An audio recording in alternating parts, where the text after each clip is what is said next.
తెలంగాణ రాష్ట్రంలో పనిచేసేందుకు ఉద్యోగులను కేటాయిస్తూ ఉత్తర్వులు జారీ చేసింది ప్రభుత్వం. మొత్తం 9,893 మంది ఉద్యోగులను కేటాయించారు. తెలంగాణ సచివాలయంలో 1,164 మంది, రాజధానిలోని తెలంగాణ శాఖాధిపతుల కార్యాలయాల్లో 8,601 మంది, తెలంగాణ శాసనసభ, శాసన మండలిల్లో 128 మంది ఉద్యోగులను కేటాయించారు. తెలంగాణకు కేటాయించిన ఉద్యోగులు రేపటి నుంచి విధుల్లో చేరనున్నారు.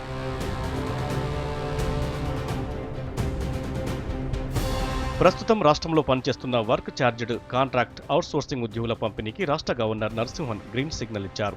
విభజనతో ఈ ఉద్యోగులు అన్యాయానికి గురయ్యే అవకాశం ఉందని ఆర్థిక శాఖ అధికారులు గవర్నర్ దృష్టికి తీసుకెళ్లారు. దీంతో జనాభా ప్రాతిపదికన కాంట్రాక్ట్ అవుట్సోర్సింగ్ వర్క్ ఛార్జ్డ్ ఉద్యోగుల పంపిణీకి గవర్నర్ ఆమోదం తెలిపారు. 1994 నుంచి రాష్ట్రంలో 12,000 మంది వర్క్ ఛార్జ్డ్ ఉద్యోగులు పనిచేస్తున్నారు. రాష్ట్ర విభజనతో వీరిని ఏ ప్రాంతానికి చెందిన వారిని ఆ ప్రాంతానికి కేటాయించాలని గవర్నర్ ఆదేశాలు జారీ చేశారు.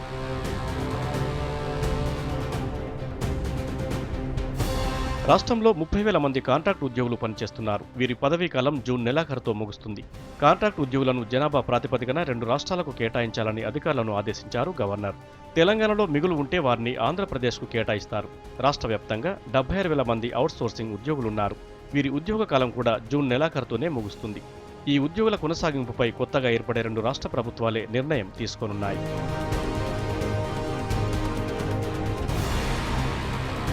ఉద్యోగుల విభజన ప్రక్రియను వేగవంతం చేశారు అధికారులు. ఎక్కడి ప్రాంత ఉద్యోగులు అక్కడే పనిచేసే విధంగా చర్యలు తీసుకుంటున్నారు.